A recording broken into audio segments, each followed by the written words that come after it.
Morning friend. आज आपण chemical thermodynamic ह्या चॅप्टरला आपण सुरुवात केलेली आहे.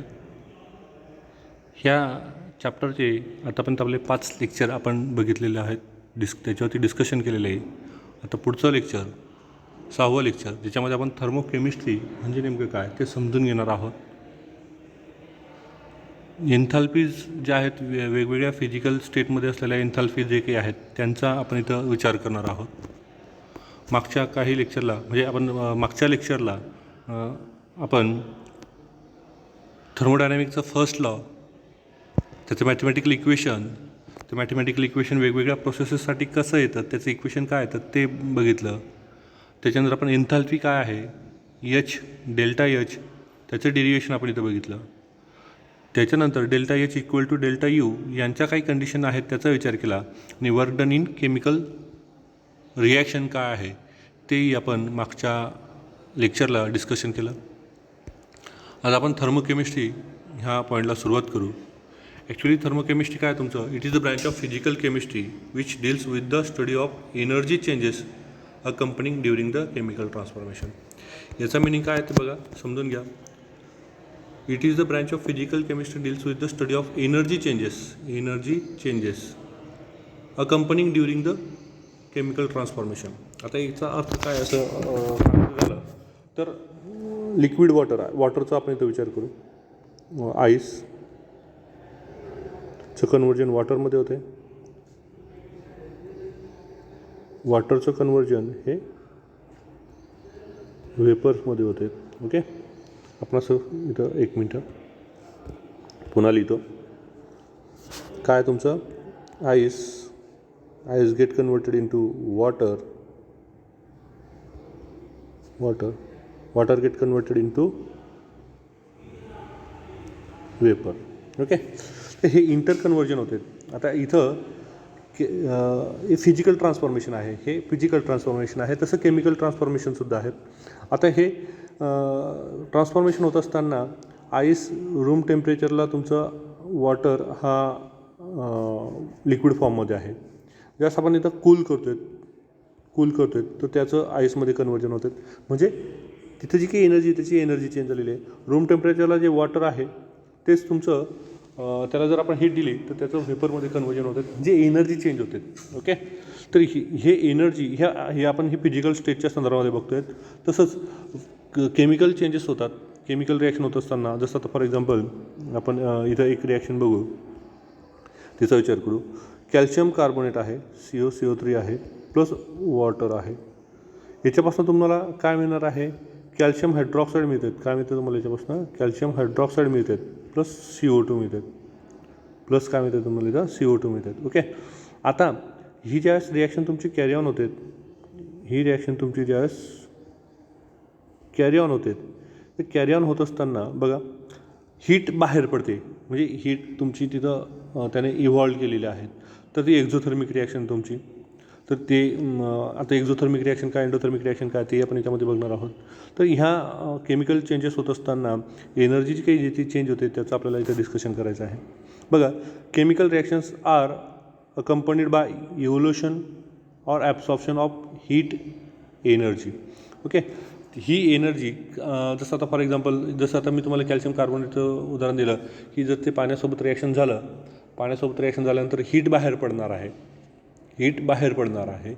तसंच युरिया असेल किंवा तुमचं पोटॅशियम नायट्रेट असेल, जर आपण त्याला पाण्यामध्ये टाकलं तर पाणी तुमचं ते थंडगार होते. ठीक आहे, म्हणजे हीट इथं काय केलं, इथं एका ठिकाणी हीट इव्हॉल्व होते, एका ठिकाणी हीट ॲब्झॉर्ब होते. तर ह्या प्रोसेसेस काय त्याचाही आपण इथं विचार करू. एक्झोथर्मिक रिॲक्शन, आता एक्झोथर्मिक रिॲक्शन काय सांगितलं त्यांनी, heat is evolve in this chemical reaction. Heat is evolve काय तुमचा, हीट इथून इव्हॉल्व होते, बाहेर पडते. जसं H2SO4 आहे, H2SO4मध्ये तुम्ही पाणी टाका, एकदम ट्रिमंडस हीट जी ती बाहेर पडणार तिथं. तर त्या अशा जे काही रिॲक्शन्स आहेत, अशा रिॲक्शन्सला आपण काय करतो, इथं एक्झोथर्मिक रिॲक्शन म्हणतो. बघा, आणि आता ह्या एक्झोथर्मिक रिॲक्शनमध्ये नेमकं काय होतं बघा, तुमचं आपण एन्थाल्पीचाच विचार केलेला आहे. इथं मागच्या लेक्चरला आपण एन्थाल्पी काय आहे त्याचा विचार केला इथं. तर at constant pressure delta H, आता ॲक्च्युली हा डेल्टा एच काय, 1 मिनटं थांबा. ॲक्च्युली डेल्टा एच काय आहे हे आपण मागच्या लेक्चरला डिस्कशन केलं. डेल्टा एच काय तुमचा H2 - H1 आहे. ठीक आहे. मग हा तुमच्या इनिशियल स्टेज आणि फायनल स्टेजमधला डिफरन्स म्हणजे हा डेल्टा एच आहे. मग आता तुमचा एखादा सबस्टन्स असेल तर सबस्टन्स तुमचं त्याचं डेल्टा एच जो आहे तो डेल्टा एचची आपल्याला व्हॅल्यू काढताना समजा तुमचा ए हा सबस्टन्स आहे, ह्या ए सबस्टन्सचं कन्वर्जन हे तुमचं बी सबस्टन्समध्ये होते असं आपण कन्सिडर करू. ओके. मग हा डेल्टा एच आपल्याला कॅल्क्युलेट करतो. आपण इथं बघितलं की delta H is equal to H2 - H1. म्हणजे इथं तुमचं जो काही हा एच बी काय तुमचं इथं प्रॉडक्ट आहे, हा बी काय तुमचा प्रॉडक्ट आणि हा ए काय तुमचं इथं रिॲक्टन. ठीक आहे. तर मी असं म्हणेल इथं delta H is equal to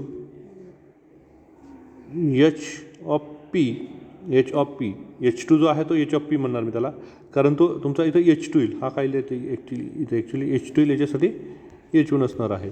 ठीक आहे. मायनस H रिॲक्टन असं मी म्हणणार आहेत.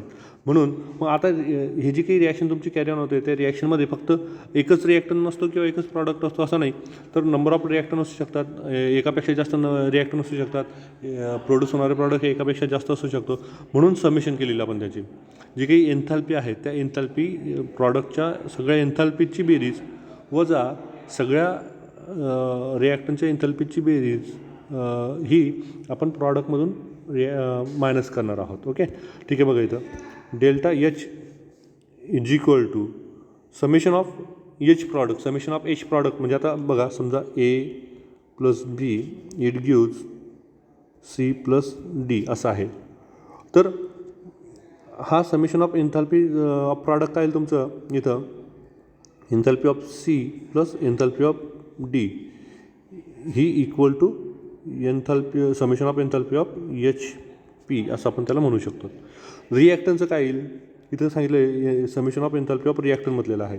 तर ती काय येईल तुमचं इथं रिॲक्टन काय तुमचे ए बी हे रिॲक्टन आहेत. म्हणजेच काय enthalpy of A plus enthalpy of B which is equal to enthalpy of summation of enthalpy of reactant असं असणार आहे.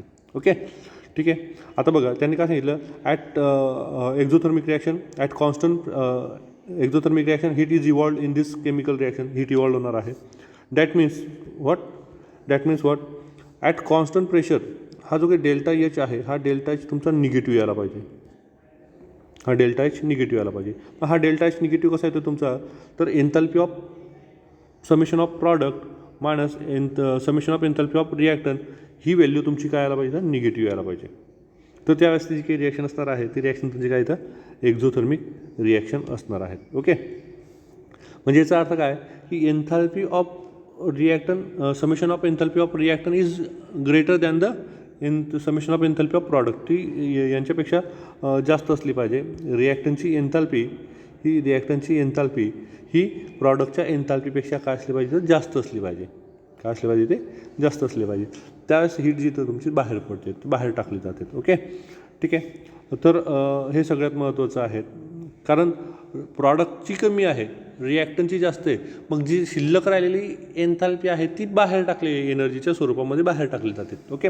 हा सगळ्यात महत्त्वाचा मुद्दा याच्यामध्ये लक्षात घ्या तुम्ही.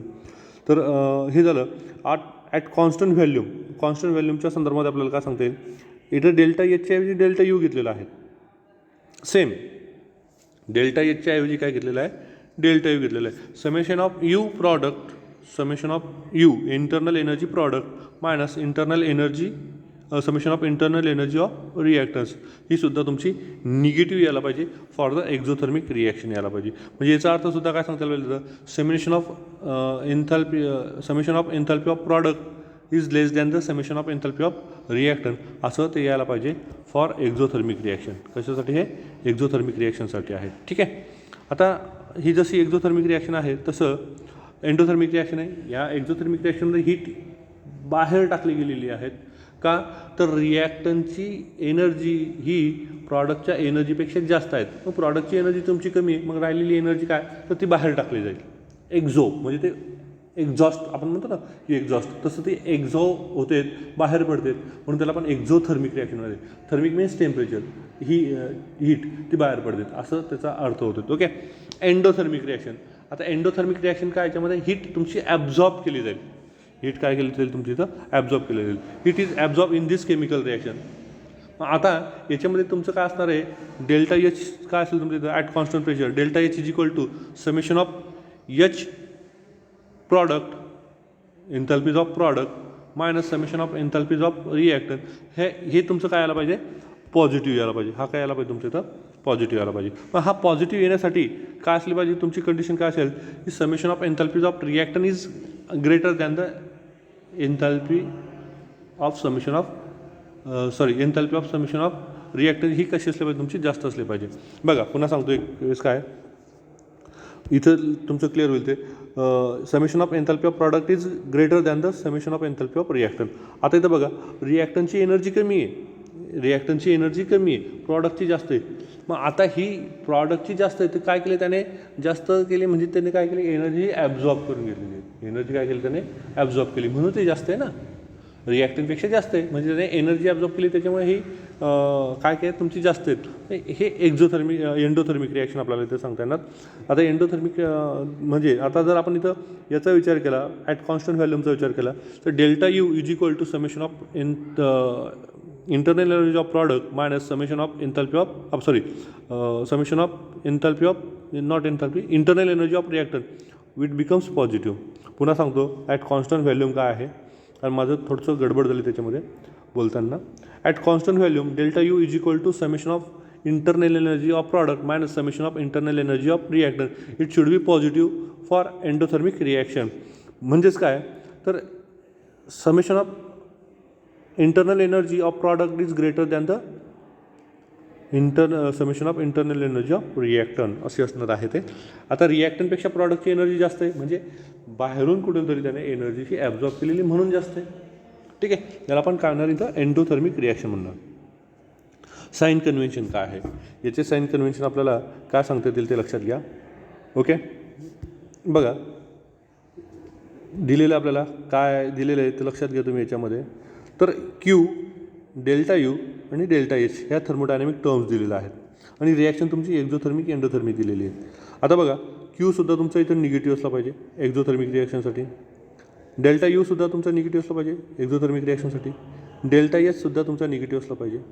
For endothermic reaction all Q, delta U and delta H are positive असलेच पाहिजे हे, असं त्याचा अर्थ होतो. ओके, आता हीट ऑफ रिॲक्शन और enthalpy of reaction, heat of reaction और एन्थॅल्पी ऑफ रिॲक्शन याचा आपल्याला इथं विचार करायचा आहे. ओके, आता काय सांगितलं त्यांनी, it is define as in heat of evolved और absorb during the chemical reaction. जी काही तुमची चेंज होते, एनर्जी चेंज होते, जी काही हीट इव्हॉल्ड होते किंवा ॲब्झॉर्ब होते केमिकल रिॲक्शनमध्ये, एंडोथर्मिक रिॲक्शनमध्ये तुमची हीट इव्हॉल्ड होते, एंडोथर्मिक रिॲक्शनमध्ये तुमची रिॲक्शन ही ॲब्झॉर्ब होते. बघा काय सांगतो ते लक्षात घ्या. एक्झोथर्मिक रिॲक्शनमध्ये हीट इव्हॉल्ड होते आणि एंडोथर्मिक रिॲक्शनमध्ये हीट ही ॲब्झॉर्ब होते. तर याला आपण काय म्हणणार तर हीट ऑफ रिॲक्शन म्हणणार किंवा एन्थॅल्पी ऑफ रिॲक्शन असं म्हणणार आपण त्याला. ठीक आहे, actually it is difference between the enthalpies of product and reactant with stoichiometric coefficient.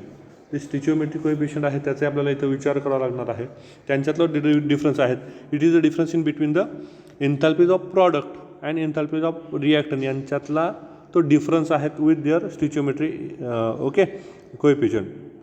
Mathematically आपल्याला काय सांगता येणार आहे, हीट ऑफ रिॲक्शन और enthalpy of reaction is equal to, आता इथं बघा आपण आतापर्यंत डेल्टा एच म्हणत होतो, आता एन्थॅल्पी ऑफ रिॲक्शन म्हणतो किंवा हीट ऑफ रिॲक्शन म्हणतो आपण, म्हणून काय म्हणतो तर delta R H, R for reaction. Okay, which is equal to summation of enthalpy of product. पण मग हा कोएफिशियंट आहे, ए काय तुमचं इथं कोएफिशियंट आहे, A is the coefficient of product, जे काही तुमचे प्रॉडक्ट्स असतील त्या प्रॉडक्टचं कोएफिशियंट असणार आहे ते. ठीक आहे, जसं एक्झाम्पल आता इथं जर द्यायचं झालं तुमचं H2 plus N2 thrice H2 plus N2 it gives twice NH3. Okay, तर हा 2 म्हणजे हा ए असणार आहे. आलं लक्षामध्ये. H product minus summation of B H R reactant. तर हा बी काय असणार आहे तिथं, हा 3 आणि हा 1 जो असणार आहे ती व्हॅल्यू असणार आहे, कोएफिशियंट असणार आहे. ठीक आहे, बघा काय सांगितलं त्यांनी, where A and B are the stoichiometric coefficient of reactant and product respectively, ते स्टिचिओमेट्रिक कोएफिशियंट असणार आहेत. ओके, फॉर एक्झाम्पल आता एक्झाम्पलच बघू आपण याच्यामध्ये काय आहे तर CH4 plus O2 it gives CO2 plus H2O twice H2O.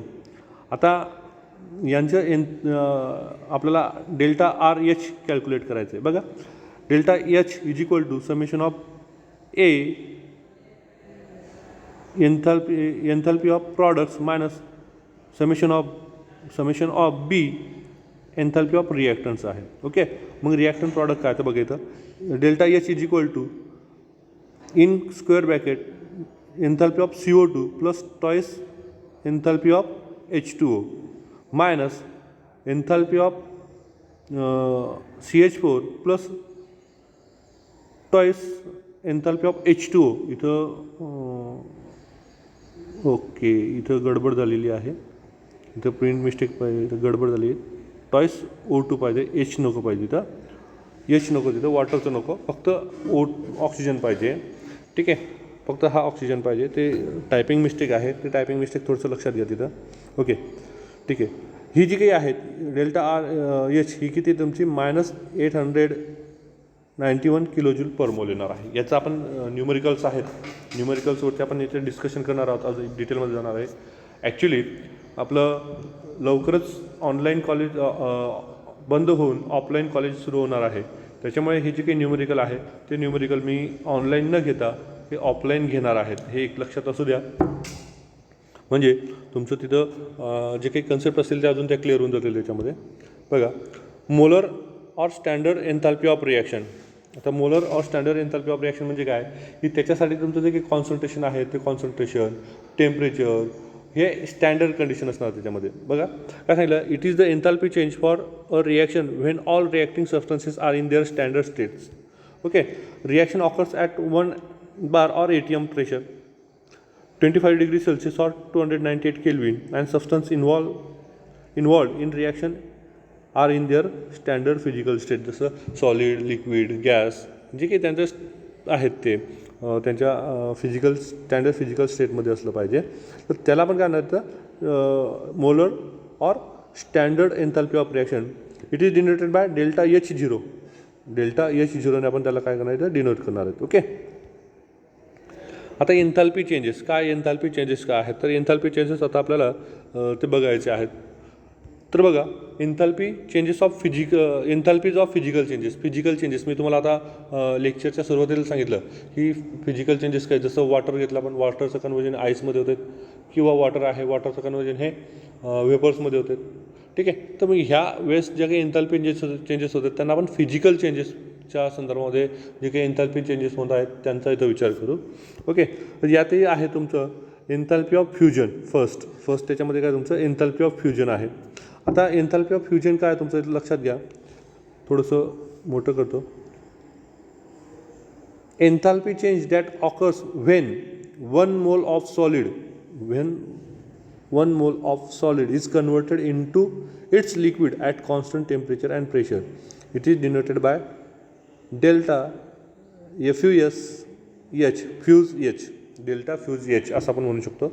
Okay, काय सांगतोय बघा, एन्थॅल्पी चेंज दॅट ऑकर्स व्हेन 1 मोल सबस्टन्स काय तुमचा किती आहे 1 मोल सबस्टन्स आहे 1 mole of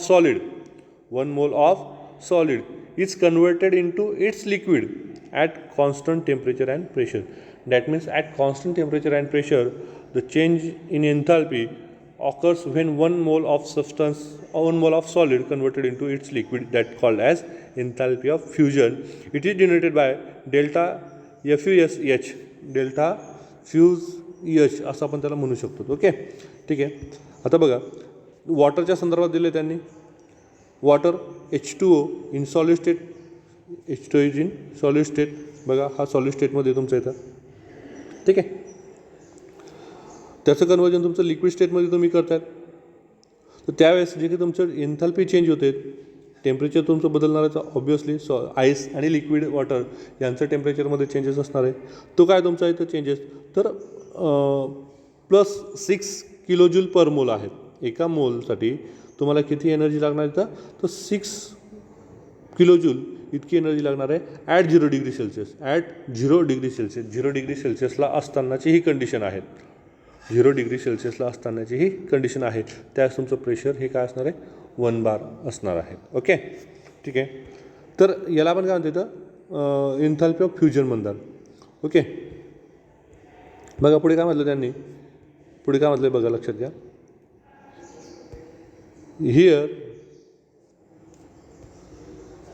Here it is required converting ice to water. Exactly same amount of heat absorbed during the conversion of water to ice is reversed to enthalpy of fusion called enthalpy of freezing, that it is denoted by delta freeze H. आता काय सांगितलं नाही की ही जी काही energy आहे delta H fusion म्हणजे enthalpy of fusion ही ice to water आहे. नाही वॉटर टू आईससुद्धा होते तुमचं इथं, वॉटर टू आईससुद्धा कन्वर्ट होतं आहे. मग जितकी हीट तुमची इथं काय केलेली आहे प्लस डेल्टा हे काय होतं तुमचं प्लस होतं, मग ती ॲब्झॉर्ब केलेली आहे तितकीच ती काय केलं इथं रिलीज करणार आहेत एनर्जी. ठीक आहे. म्हणजे इथं तुमची ती ही जी काही साईन आहे सेम अमाऊंट असणार आहे. म्हणजे इथे हे तुमचं प्लस जे आहे ते प्लसच्या ऐवजी काय तुमचं इथं delta freeze H is equal to -6 kilojoule per mole असं असणार आहे ते ॲट 0 डिग्री सेल्सिअस. ओके ही आणि ही रिॲक्शन तुमची रिव्हर्स झालेली असणार आहे. ठीक आहे. सो बघा दिलेली ती H2O लिक्विड स्टेटमध्ये आहे, ते H2O सॉलिड स्टेटमध्ये कन्वर्ट झालं. डेल्टा फ्रीज एच ह्या तुमचं -6 किलोजूल पर मोल इतकं आलेली आहे ती. ठीक आहे. The value of fuse is gives an idea about strength of intermolecular force of operating in solid. intermolecular force of attraction किती आहे सॉलिडमध्ये त्याची आयडिया आपल्याला हा एन्थाल्पी ऑफ फ्युजन देते. Okay value of enthalpy of fusion for ionic solid much more than the molecular solid. Molecular सॉलिडपैकी हे जास्त आहेत. हे जे काही दोघं पॉईंट आहेत शेवटचे हे दोघं पॉईंट तुम्हाला एक्झामच्या दृष्टिकोनातून महत्त्वाचे आहे. So be careful for that. Okay enthalpy of vaporization. आता एन्थाल्पी ऑफ वेपोरायझेशन काय सांगता येईल तुम्हाला इथं, तर बघा की जी काही तुमची एन्थाल्पी आहेत enthalpy change that occurs when 1 mole of liquid. बघा हां तिथं 1 मोल ऑफ सॉलिड म्हटलेलं होतं, that converted into vapour liquid म्हटलं होतं. आता इथं काय म्हटलं enthalpy change that occur when 1 mole of liquid is converted into its gas.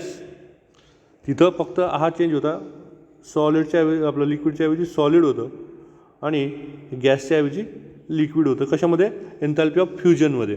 इथं काय चेंजेस आहे enthalpy change that occurs when 1 mole of liquid is converted into its gas at constant temperature and pressure. It is denoted by delta VAPH असं त्याला denote करतात. Okay म्हणजे लिक्विडचं conversion हे गॅसमध्ये होतं त्याला आपण काय म्हणतो एन्थाल्पी ऑफ वेपोरायझेशन म्हणतो.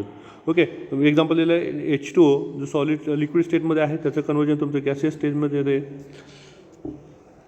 Delta VAPH is equal to +40.79 kilojoule per mole इतकी ती दिलेली आहेत.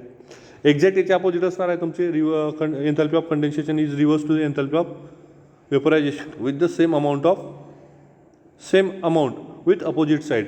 ओके ज्याला आपण कसं डिनोट करणार आहे डेल्टा COND एसने आपण त्याला डिनोट करणार आहेत. रिॲक्शनसुद्धा आपण तिथं रिव्हर्स घेणार आहोत आणि जी काही साईन आहे ते मायनस साईन घेणार आहे त्याच्यासाठी. It gives the idea about the strength of intermolecular force between the moleculars in the liquid. ही आपल्याला आयडिया देणार आहे. कशाची आयडिया देतो आहेत तर intermolecular force of liquid molecules. Okay त्यांच्यातले तर आपल्याला इंटरमॉलिक्युलर फोर्स ऑफ अट्रॅक्शनची आयडिया देतो आहेत. ओके त्याच्यानंतर enthalpy of sublimation. Enthalpy of sublimation what is sublimation. Sublimation म्हणजे काय तुमचं सॉलिडचं कन्वर्जन डायरेक्ट लिक्विडमध्ये होणार आहे. सॉलिडचं कन्वर्जन कशामध्ये होणार इथं डायरेक्ट लिक्विडमध्ये होणार त्याला आपण इथं सब्लिमेशन म्हणतो. जसं कॉपर आहे कपूर आहे, कपूर म्हणा, आयोडीन म्हणा, नॅफ्थलिन बॉल म्हणा, डांबरगोळी म्हणा यांचं कन्वर्जन लिक्विडमध्ये नव्हतं डायरेक्ट गॅसेस फॉर्ममध्ये होतात. यांना आपण ही जी काही प्रोसेस आहे त्याला आपण काय म्हणतो सब्लिमेशन म्हणतो. Okay enthalpy change that occur when 1 mole of solid converted into its gaseous at constant pressure and temperature is called as एन्थॅल्पी of sublimation, असं त्याचं फॉर्म्युला आहेत. ओके, बघा ठीक आहे. ती कशाने डिनोट केली जाणार आहे, तर it is denoted by delta sub H0ने ते दाखवले जाणार आहेत. ओके, हे डायरेक्ट कन्वर्जन झालेलं आहे. H2O in solid form it converted into H2O directly gaseous फॉर्ममध्ये झालेलं आहे. Sublimation delta sub H0 is equal to 46.79 kilojoule per mole. Okay, आता तुम्ही एक लक्षात घ्या, डेल्टा फ्यूजची व्हॅल्यू तुमची 6 होती, +6 होती, आणि डेल्टा वेबची व्हॅल्यू तुमची H इथं पाहिजे, H0 इथे पाहिजे, ती होती तुमची 40, तर 40.79 किलोजूल होती. यांची जर आपण बेरीज केली तर 46.79 येते ती. ठीक आहे, तर हे महत्त्वाचं याच्यामध्ये आपण बघू दे.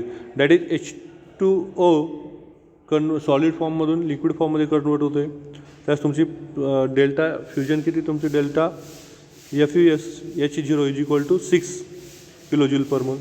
ओके, H2O लिक्विड फॉर्ममधून गॅसियस फॉर्ममध्ये कन्वर्ट होते. त्यास देखील तुमचं delta VAP H0 is equal to 40.79 kilojoule per mole आहेत. म्हणजे त्याचा अर्थ काय, तुमचा delta H2O get converted into H2O in gaseous form, solid आणि गॅसेसमध्ये आहेत. तर delta sub H0 is equal to 46.79 kilojoule per mole असं आपण त्याला सांगू शकतो. ओके, म्हणजेच काय, enthalpy of sublimation is equal to enthalpy of fusion plus enthalpy of vaporization असं म्हणता येणार आपल्याला. Delta sub H0 is equal to delta fuse H0 plus delta vap H0 असं त्याला आपण म्हणता येणार. ओके, अनदर एक्झाम्पल आहे आयोडीन सॉलिड फॉर्ममध्ये आहे, तो डायरेक्ट कन्वर्ट होतो आहे आयोडीन गॅसियस फॉर्ममध्ये. Delta sub H0 is equal to 62.4 kilojoule per mole आहे. CO2 ड्राय आईस जो आहे तो CO2 तो डायरेक्ट कन्वर्ट होतो तुमच्या गॅसमध्ये. तिथे आहे तुमची delta sub H0 is equal to 25.2 kilojoule per mole at 195 kelvin. ठीक आहे, तुमचं हे पेंटेन दिलेलं आहे, पेंटेनचंही तसंच आहे, तुम्हाला त्याचं कन्वर्जन होतं. हे एक्झाम्पल दिलेलं आहेत. ओके, ठीक आहे, हे झालं तुमचं एन्थॅल्पी चेंजेस फिजिकल स्टेटच्या संदर्भामध्ये. अजून काही आहे ते आपण पुढच्या लेक्चरला त्याच्यावरती डिस्कशन करू. आज आपण इथं थांबू. Have a nice day.